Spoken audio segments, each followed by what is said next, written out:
This is the Loan Creator YouTube. We hope this video helps. You begin by confirming eligibility and getting the phone ready.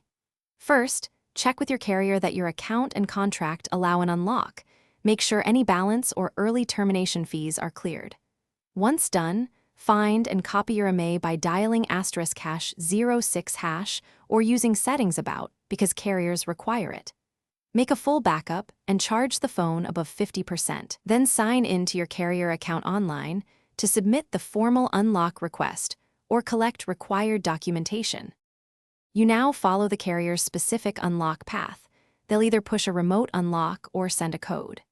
If you receive a code, insert a non-carrier SIM, power the phone on, and carefully type the code when prompted. Enter digits exactly, since wrong attempts are limited. If the carrier uses a remote method, connect your device to the prescribed app or PC tool and follow the on-screen steps. Make sure you keep the original SIM handy until the process completes to avoid activation hiccups. You finish by verifying the unlock. Restart the device, insert the new carrier SIM, and test calls, texts, and mobile data. Adjust APN settings if needed.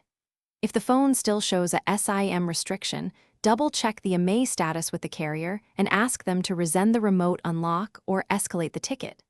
If you tried code entry, stop after the allowed attempts. Too many wrong codes can cause permanent network blocks, so contact the carrier or an authorized technician for help rather than guessing further. Thanks for watching.